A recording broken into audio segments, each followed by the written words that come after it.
In our Spotlight on Business report tonight, fierce pushback over independent contractor rules. A proposed change to who and what constitutes independent work by the state's Department of Labor has critics speaking out. Business groups and gig workers say the changes threaten flexibility, income, and access that freelancers and others have come to rely on, while supporters say the new rules will safeguard the rights and benefits of employees who've been wrongly classified. Senior correspondent Brenda Flanagan reports on this final day for public input.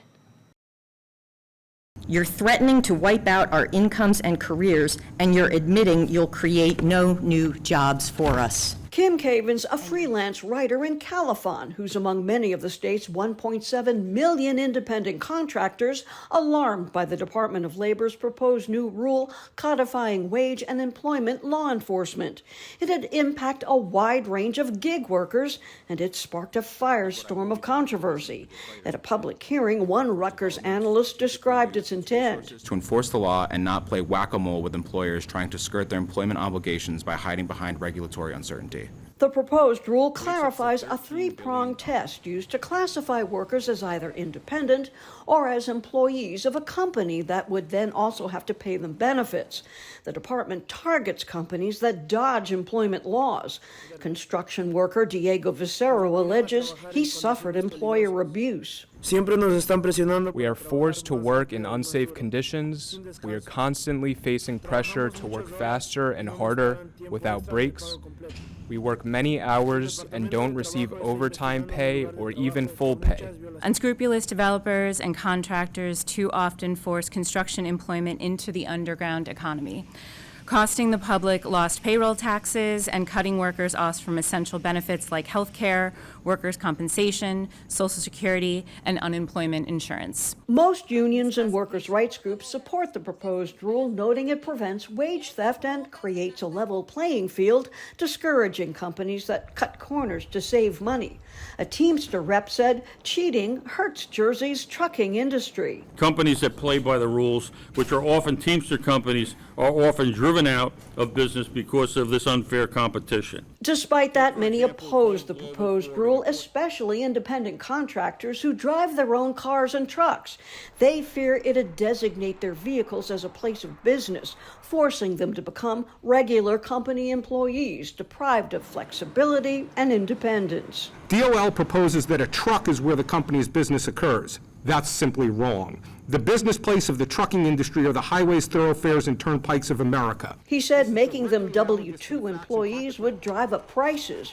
For app-driven gig workers, it's a serious concern. For example, more than 200,000 Jersey residents drove for DoorDash last year, most working about 5 hours a week, a company rep said. No employer will hire employees, let alone 200,000 employees, just to put in 5 hours a week. That shows how dashing fulfills a need that's different from employment. New Jersey's labor commissioner maintains this rule proposal is a critical step in providing clear, reliable guidance to employers to help them comply with the law and prevent the illegal misclassification of employees, and that it doesn't change established law. But business groups disagree. If it's not broke, don't fix it. This is something that we have been operating under for several years. And we want to make sure that we're providing transparent and fair legal practices in New Jersey. And this would contravene that by making it more confusing and more difficult. It disproportionately and negatively affects women, immigrants, people of color, and the politically powerless. The department's proposal stems from Governor Murphy's Labor Task Force recommendations 5 years ago. A growing number of Trenton lawmakers on both sides of the aisle now say they're opposed after hearing from frantic constituents, and they criticize the Labor Department's rollout. I have a big problem with that.